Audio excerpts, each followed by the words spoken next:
Clip number 516۔ اس clip میں انشاءاللہ آپ قرآن پاک کی سورہ ہود کی آیت نمبر 16 سے لے کے 17 تک کی تلاوت، ترجمہ اور تفسیر قرآن صراط الجنان سماعت فرمائیں گے۔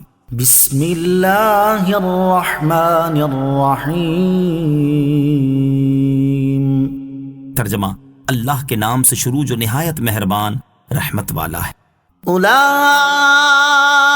الذین لیس لهم فی الآخرۃ الا النار وحبط ما صنعوا فیها وباطل ما كانوا يعملون۔ ترجمہ، یہ وہ لوگ ہیں جن کے لیے آخرت میں آگ کے سوا کچھ نہیں، اور دنیا میں جو کچھ انہوں نے کیا وہ سب برباد ہو گیا اور ان کے اعمال باطل ہیں۔ اولئک الذین لیس لهم فی الآخرۃ الا النار، یہ وہ لوگ ہیں جن کے لیے آخرت میں آگ کے سوا کچھ نہیں۔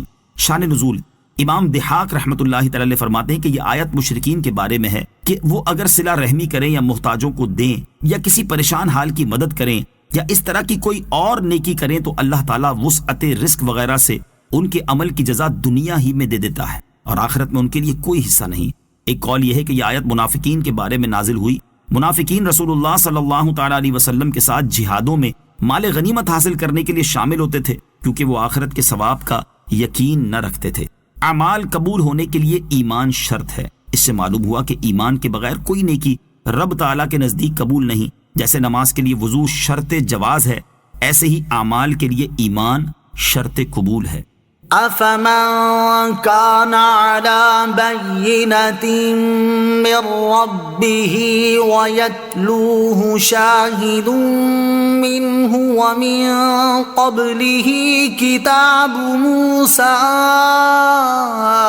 إماما ورحمة أولئك يؤمنون به ومن يكفر به من الأحزاب فالنار موعده فلا تك في مرية منه إنه الحق من ربك ولكن أكثر الناس لا يؤمنون۔ ترجمہ، تو کیا وہ جو اپنے رب کی طرف سے روشن دلیل پر ہو اور اللہ کی طرف سے اس پر ایک گواہ آئے اور اس سے پہلے موسیٰ کی کتاب ہو جو پیشوا اور رحمت ہے، وہ لوگ اس پر ایمان لاتے ہیں، اور تمام گروہوں میں سے جو اس کا انکار کرے تو آگ اس کا وعدہ ہے۔ تو اے سننے والے، تجھے اس کے بارے میں کوئی شک نہ ہو، بے شک یہ تیرے رب کی طرف سے حق ہے، لیکن اکثر لوگ ایمان نہیں لاتے۔ افمن كان على بينة من ربه، تو کیا وہ جو اپنے رب کی طرف سے روشن دلیل پر ہو۔ اس سے پہلی آیت میں ان لوگوں کا ذکر کیا گیا کہ جو اپنے اعمال کے بدلے دنیا کی زندگی اور اس کی زیب و زینت چاہتے ہیں، اور اس آیت میں ان لوگوں کا ذکر ہے جو اپنے اعمال کے بدلے اللہ عز و جل کی رضا اور اس کی خوشنودی کے طالب ہیں۔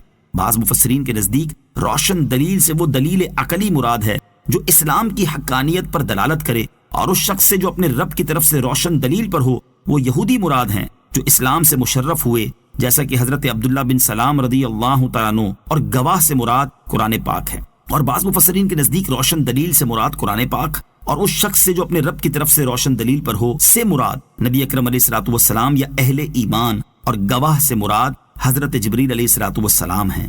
آیت کا خلاصہ یہ ہے کہ جو اپنے رب عز و جل کی طرف سے روشن دلیل پر ہو اور اس روشن دلیل پر اللہ عز و جل کی طرف سے ایک گواہ بھی آئے اور اس کی صحت کی گواہی دے، کیا وہ اس کی طرح ہو سکتا ہے جو دنیا کی زندگی اور اس کی آرائش چاہتا ہو؟ ایسا نہیں، ان دونوں میں عظیم فرق ہے۔ اور اس سے پہلے یعنی قرآن نازل ہونے اور رسول اکرم علیہ الصلوۃ والسلام کے مبعوث فرمائے جانے سے پہلے حضرت موسیٰ علیہ الصلوۃ والسلام کی کتاب تورات ان کے لیے پیشوا اور رحمت تھی کہ وہ لوگ دینی اور شرعی معاملات میں اس کی طرف رجوع کرتے تھے۔ نیز تورات گمراہوں کو ہدایت کی راہ دکھاتی تھی، اور ان اوصاف کے حامل افراد نبی اکرم علیہ الصلوۃ والسلام اور قرآن پر ایمان لاتے ہیں، اور یہودی، عیسائی، مجوسی، بتوں کے پجاری وغیرہ تمام کفار اور دیگر ادیان کو ماننے والوں میں سے جو کوئی حضور اکرم علیہ الصلوۃ والسلام اور قرآن پر ایمان نہ لائے گا تو آخرت میں آگ اس کا وعدہ ہے۔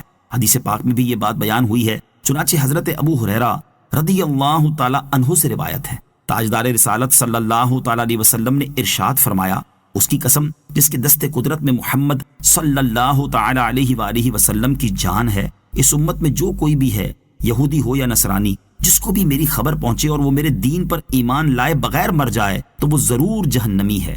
فلا تک فی مریۃ منہ، تو اے سننے والے تجھے اس کے بارے میں کوئی شک نہ ہو۔ اس آیت کی ایک تفسیر یہ ہے کہ اے سننے والے، اس دین کے صحیح ہونے اور قرآن کے اللہ تعالیٰ کی طرف سے نازل ہونے کے بارے میں شک نہ کر، بے شک یہ تیرے رب عز و جل کی طرف سے حق ہے، لیکن اکثر لوگ اس قرآن کی تصدیق نہیں کرتے۔ اس تفسیر کے مطابق آیت کے اس حصے کا تعلق ما قبل مذکور آیت نمبر 13 ام یقولون افتراہ سے ہے۔ دوسری تفسیر یہ ہے کہ اے سننے والے، تو اس بات میں شک نہ کر کہ دیگر ادیان کو ماننے والوں میں سے جو کوئی رسول اللہ صلی اللہ تعالی علیہ وسلم پر ایمان نہ لائے گا تو آخرت میں اس کا وعدہ آگ ہے، لیکن اکثر لوگ اس بات پر یقین نہیں رکھتے کہ کفار کے لیے آگ کا وعدہ ہے۔ اس تفسیر کے مطابق آیت کے اس حصے کا تعلق اسی آیت کے اس حصے ومن یکفر به من الاحزاب فالنار موعدہ سے ہے۔ صلو علی الحبیب صلی اللہ تعالی علی محمد صلی اللہ تعالی علیہ وسلم۔ مجھے اپنی اور ساری دنیا کی لوگوں کی اصلاح کی کوشش کرنی ہے انشاءاللہ عز و جل۔